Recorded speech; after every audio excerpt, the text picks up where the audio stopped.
សួស្តីលោកអ្នកទាំងគ្នានេះជាសកម្មភាពរបស់នាងខ្ញុំនៅពេលរៀបចំខ្លួនទៅពេលរៀនព្រឹកព្រលឹមចាបងប្អូនទាំងគ្នាគឺវីដេអូនោះអត់មានអីច្រើនទេគឺមានវីដេអូខ្លីមែនតើថ្ងៃហ្នឹងណាដោយសារខ្ញុំត្រូវទៅរៀនរវត្តចឹងមើលទៅការក្រោកទៅគឺស្ងាត់ផងព្រះផងមកតែបានក្រោកទៅរៀនហ្នឹងនឹងរៀនយូរគួរសមដែរចឹងណាបងប្អូនទាំងគ្នានិយាយទៅគឺយើងក្រោកមកចាមើលមុខភ្នែកបានមិនចង់រួចទេចាគឺយើងចាប់ផ្ដើមចេញទៅក្រៅម៉ោងដើម្បីទៅចងសក់រៀបចំខ្លួនទៅរៀន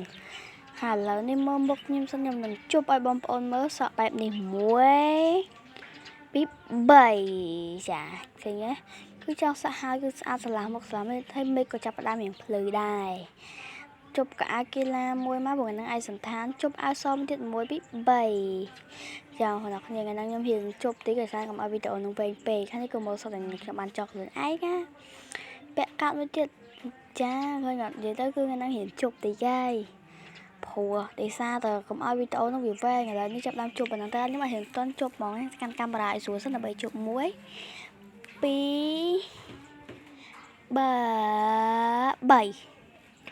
អូយូណាចាឥឡូវនេះចាគឺរួចរាល់រៀបចំកតាបរៀនហើយមើលសម្រាប់អនាងខ្ញុំតើខ្ញុំនៅរៀបចំខ្លួននៅក្មួយស្រីរបស់ខ្ញុំថាជប់1 2 3តែពេលខ្ញុំជប់ហ្នឹង